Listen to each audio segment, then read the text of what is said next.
যারা রক্ত বইয়েছেন, এমন অনেক আহত যোদ্ধাদেরকেও আমরা দেখেছি তারা এখানে এসেছেন হাদির জানাজায় অংশ নেওয়ার জন্য, হাদির মরদেহের সাথে থাকার জন্য। তার প্রিয়জনকে তারা হারিয়েছেন, তাদের সাথে থাকবেন যতক্ষণ পর্যন্ত হাদির দাফন হচ্ছে না, ততক্ষণ পর্যন্ত যদি সান্নিধ্য পাওয়া যায় সেটিও তাদের জন্য একটি বলা চলে যে বেদনা ভোলানোর একটি মাধ্যম হতে পারে। সেই আশা থেকেই কিন্তু তারা এখানে এসেছেন। আপনি জানেন যে হাদির এই নির্মম মৃত্যুর ঘটনায় আসলে আজ রাষ্ট্রীয় শোক পালন করা হচ্ছে। যতগুলো রাষ্ট্রীয় প্রতিষ্ঠান রয়েছে, সরকারি প্রতিষ্ঠান রয়েছে, সব জায়গায় পতাকা অর্ধনমিত রাখা হয়েছে। আমরা এখানে যে হাসপাতাল রয়েছে, দুটি হাসপাতাল দেখলাম, এই হাসপাতালেও কিন্তু পতাকা অর্ধনমিত রাখা হয়েছে। বিদেশের যে কনসুলেট রয়েছে, এম্বাসিগুলো রয়েছে বাংলাদেশের, সেখানেও কিন্তু পতাকা অর্ধনমিত রাখা হয়েছে। এবং পুরো রাষ্ট্র কিন্তু আজকে শোকাহত বলা চলে যে একজন তরুণ সম্ভাবনাময় এক ব্যক্তিকে আসলে হারানো হয়েছে। তো এই পরিস্থিতি আসলে, এই বেদনা যারা তাকে ভালোবাসেন, যারা তার ভক্ত অনুরাগী সুহৃদ, তারা কেউই মেনে নিতে পারছেন না। এমন একটি পরিস্থিতি কিন্তু আমরা সব জায়গায় দেখছি। বারবারই তারা কিন্তু দোষারোপ করছেন, আসলে অন্তর্বর্তী সরকারকে, যে অন্তর্বর্তী সরকার জুলাই যোদ্ধা যাদের রক্তস্নাত কর্মকাণ্ডের মধ্য দিয়ে, বিপ্লবের মধ্য দিয়ে, ত্যাগের মধ্য দিয়ে এই সরকারটি গঠিত হয়েছে, তারাই জুলাই যোদ্ধাদের সঠিকভাবে নিরাপত্তা দিতে পারেনি, এমন অভিযোগ করছেন সবাই। আমরা এখানে অন্তর্বর্তী সরকারের প্রধান উপদেষ্টা ডক্টর মোহাম্মদ ইউনূসের বিশেষ সহকারী স্বাস্থ্য খাত বিষয়ক ডক্টর সাইদুর রহমানের সাথে কথা বলার চেষ্টা করেছিলাম। তিনিও আসলে এখনো শোকাহত। তিনি আমাদেরকে যেটি বলছেন যে তিনি এখন কথা বলবেন না, কিছুক্ষণের পরে হয়তো এখানকার যে আনুষ্ঠানিকতাগুলো রয়েছে, জানাজার গোসল করানোর, এই গোসলের যে আনুষ্ঠানিকতাগুলো রয়েছে, এই আনুষ্ঠানিকতাগুলো শেষ হওয়ার পরে হয়তো তিনি আমাদের সাথে কথা বলবেন আসলে পুরো বিষয়টি নিয়ে। যেটি হচ্ছে যে আপনাকে একটু জানিয়ে রাখি যে আসলে এই ময়নাতদন্তের প্রয়োজনীয়তা কেন পড়লো, এটা নিয়ে আসলে অনেক জায়গায় অনেক কথা হচ্ছে। তো যেহেতু হাদিকে নৃশংসভাবে হত্যা করা হয়েছে, তিনি নিহত হয়েছেন, তার বিষয়ে একটি মামলা হয়েছে। এই মামলার বিষয়টি আসলে তদন্তের জন্য, মামলার প্রক্রিয়াগুলো এগিয়ে নেওয়ার জন্য এই ময়নাতদন্তটি অত্যন্ত গুরুত্বপূর্ণ। এবং এই ময়নাতদন্তের রিপোর্ট যেটি রয়েছে সেটি আদালতে জমা হবে। এবং যেটি আসামি রয়েছে, যে গুলিটিকা করা হয়েছে, সেই গুলির নমুনা ইত্যাদি যতগুলো বিষয় আছে, আসলে সবগুলো বিষয়, কিভাবে তার মৃত্যু হলো, এই সবগুলো কিন্তু এই ময়নাতদন্তের প্রতিবেদনে ময়নাতদন্তকারী চিকিৎসকরা উল্লেখ করবেন, যেটি মামলায় আসলে গুরুত্বপূর্ণ ভূমিকা রাখবে। এ কারণে এই ময়নাতদন্তটি করা হয়েছে। তো এসব বিষয়ে আসলে আমরা সরকারিভাবে বক্তব্য পাওয়ার চেষ্টা করব। আমরা এখন আছি জাতীয় হৃদরোগ ইনস্টিটিউট হাসপাতালে।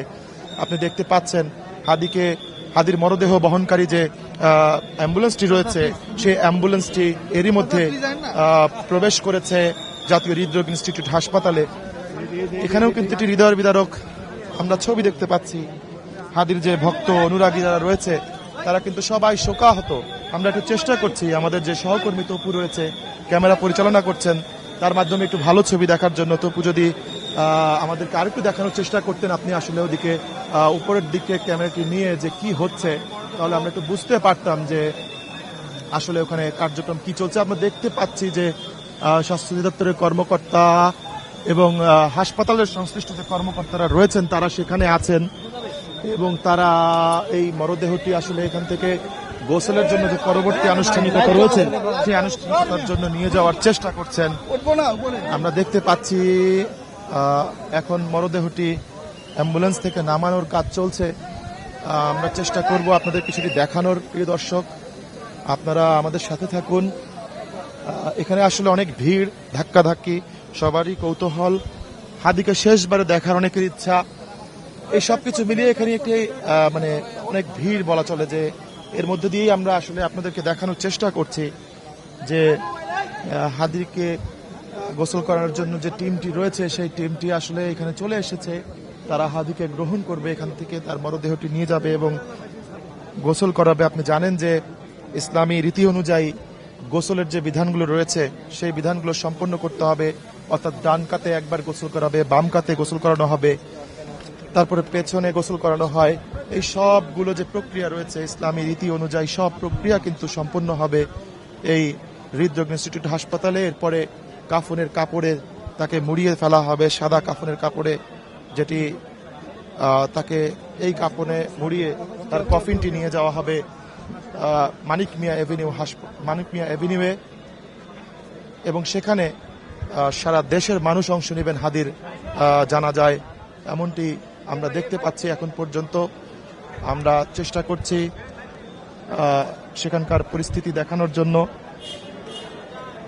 আমরা একটু দেখছি যে আসলে এই যে হাদির যে মরদেহবাহী কফিনটি আনা হয়েছে, এই কফিনটি আসলে প্রচন্ড রকম একটি কঠোর নিরাপত্তা ব্যবস্থার মধ্য দিয়ে এখানে আনা হয়েছে এবং এই যে কফিনটি রয়েছে সেই কফিনের আশেপাশে সবকিছুই দেখা যাচ্ছে যে আইন শৃঙ্খলা রক্ষাকারী বাহিনীর সদস্যরা ঘিরে রেখেছেন, সেনাবাহিনী, বিজিবি সহ অনেকেই এখানে আছেন এবং সেখানেই আমরা দেখতে পাচ্ছি যে হাদির মরদেহটি নামানোর প্রক্রিয়া চলছে।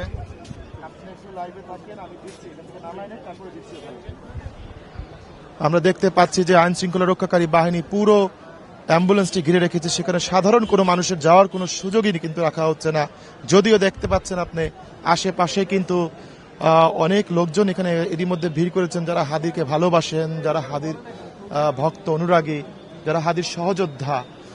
আসলে প্রিয়জনকে হারিয়ে তাদের ভিতরে যে বেদনাটি কাজ করছে সেটি বলে বোঝানো হয়তো আমাদের পক্ষে সম্ভব নয়, কিন্তু আমরা সকাল থেকেই দেখছি মানুষের মধ্যে ক্ষোভও রয়েছে আসলে যে দিনে দুপুরে একটি তাজা প্রাণকে কিভাবে প্রকাশ্য দিবালোকে এভাবে গুলি করে হত্যা করা হলো।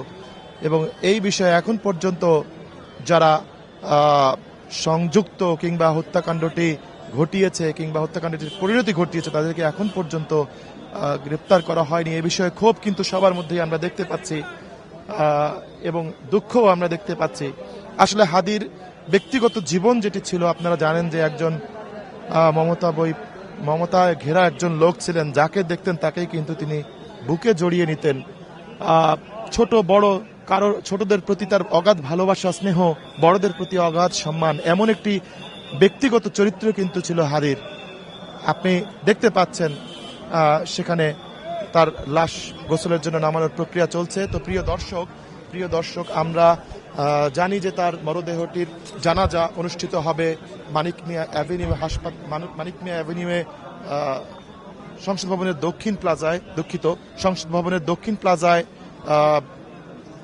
হাদির শেষ বিদায় তথা নামাজে জানাজা অনুষ্ঠিত হবে এবং এই নামাজে জানাজায় অংশ নেবেন বিভিন্ন শ্রেণী পেশার মানুষ। সেখানে আমাদের সহকর্মী একরামুল হক সায়েম আছেন, তিনি সেখান থেকে জানাচ্ছেন বিস্তারিত। আমরা এখন সরাসরি চলে যাচ্ছি সায়েমের কাছে।